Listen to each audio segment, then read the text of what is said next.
Hey everyone, it is Friday and that means it's time for our weekly compilation video. This week we were talking about thyroid disease. Now, for those of you that really care, the languages this week were Spanish, Basque, and Finnish. And so you can go back and look at those and hear my horrible, pronunciation of those. But anyway, so like I said, we were talking about thyroid disease and really kind of focusing more on low thyroid functioning and talking a little bit about Hashimoto's as well. So kind of a brief anatomic overview. Thyroid is a butterfly-shaped gland kind of here in your neck. It has 4 also little tiny glands on it called parathyroid glands, which we'll talk about in a future video. Thyroid's main function from a hormonal status is to provide hormones that deal with metabolism and cellular growth and activity. It has many different effects in the body and is probably one of the most important endocrine glands that we have. Now, thyroid disease as a condition is very common.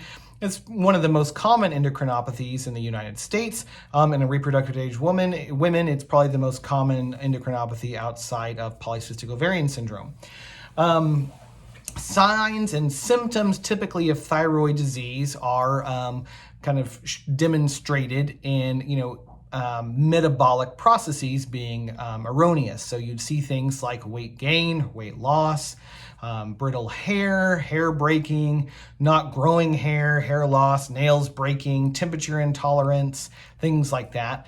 But you also will see things affecting, your mood.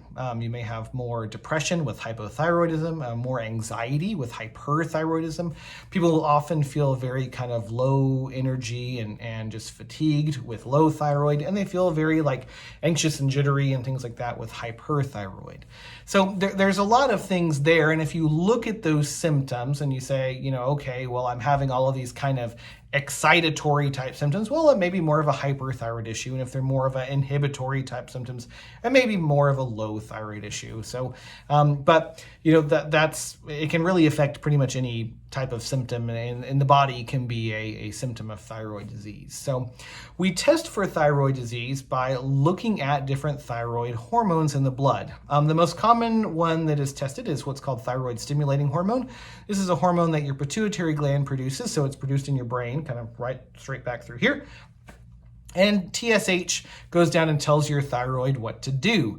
Now, if you need more thyroid hormone, that TSH level will be higher. If you need less, that thyroid stimulating hormone level will be lower. So conversely, a high TSH is associated with hypo or low thyroid functioning, and a low TSH is the flip of that. Now, the thyroid gland itself produces T4 or thyroxine. It's a storage form of hormone. It's kind of biologically inert. It just kind of sits there. And then your body says, hey, I need some of that thyroid hormone. And so an iodine group is removed off of that T4 to become T3 or triiodothyronine. And that is actually what is biologically active in your body. And so that's what's used in all the different cells out there.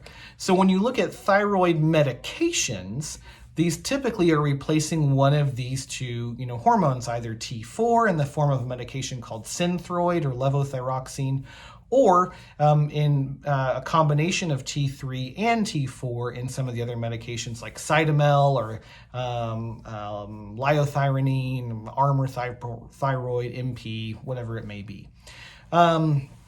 Other kind of things that play into the role or play into thyroid disease are what are called thyroid antibodies. And there are 3 main ones that we look at, 2 a lot more common than the third one.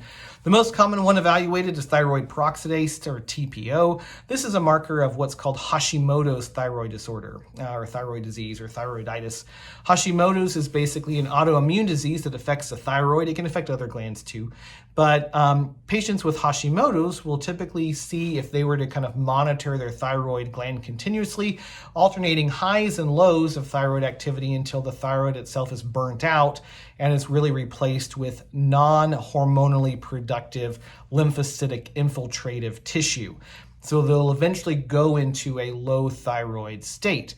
Hashi's seems to be everywhere these days. We're seeing a lot more of it. But if you don't check that TPO, you won't usually see the Hashimoto's. You may have completely normal TSH and T3 and T4 in that condition.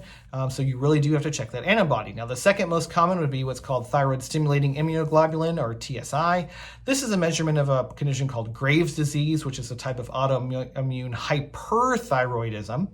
And then the last one is anti-thyroglobulin antibodies. These are not used that much. They're really more of a marker of thyroid cancer and disease progression in that. So the big one that I'm going to be talking about today, or that I have talked about, is thyroid peroxidase.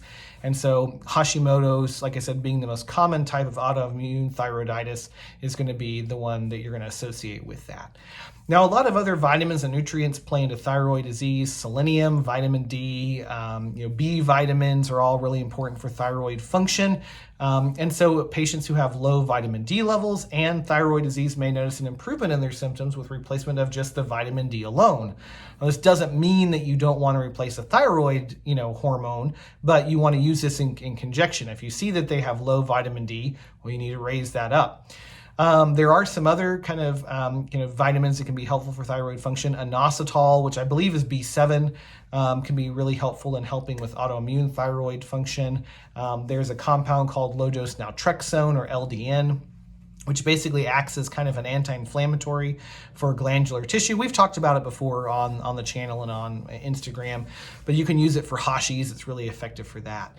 The other thing that we see a lot of times is dietary issues when it comes to thyroid, disease. Patients that have a very inflammatory diet, or especially if they have any type of other autoimmune condition that's aggravated by dietary changes, may notice that their thyroid disease worsens the worse off their diet is, and then conversely gets better the more their diet improves. So those are things to think about too. Now, the thyroid can definitely have nodules on it. These nodules a lot of times can either be what's called a cold nodule or a hot nodule, kind of depending on if they are biologically active or not.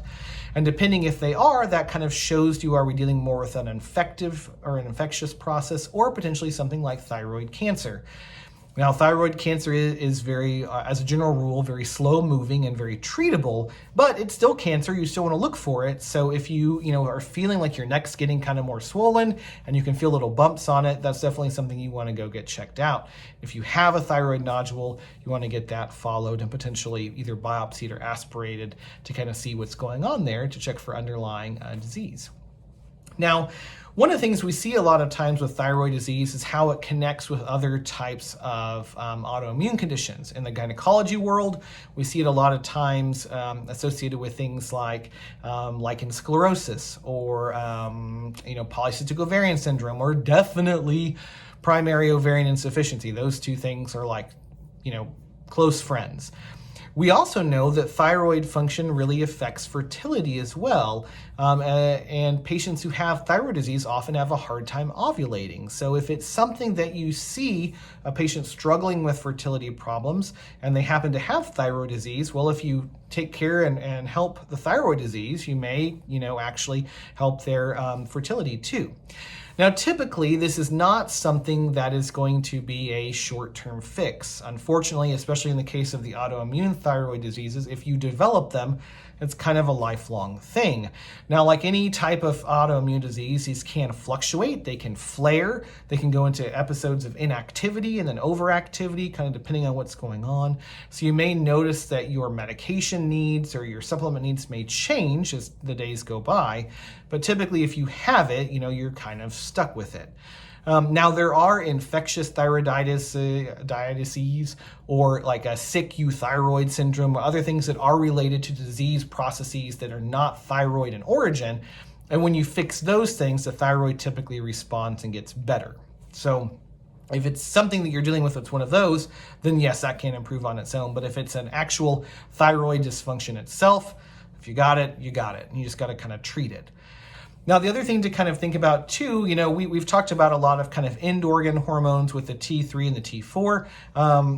Those each, when we evaluate those, have kind of free and then bound forms. Typically, I like to look at the free T3s and free T4s because the bound forms don't really tell me a whole lot, or especially a total T3 or a total T4.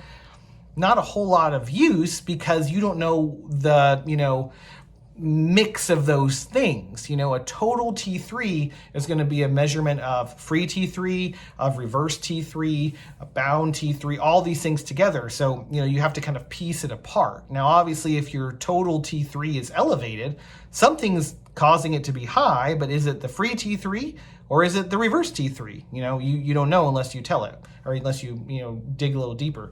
And reverse T3, by the way, is a hormone that's present basically as a kind of a break, if you will. You know, it kind of keeps your body from producing too much T3. So, but it goes in and it plugs those T3 receptors. So you can actually have patients that have normal, total T3, levels that have hypothyroid symptoms because they're getting too much T3 or reverse T3 that's there. So the other thing to kind of think about is if you deal with a central thyroid disease. So what I mean by that is that there's a problem with the pituitary itself. The pituitary is, like I said, sends out TSH. So if the pituitary is not acting well, then what you'll see is that TSH will be low, and then conversely, all those other thyroid hormones will be low too, because the problem's not the thyroid, the problem's, with the TSH production.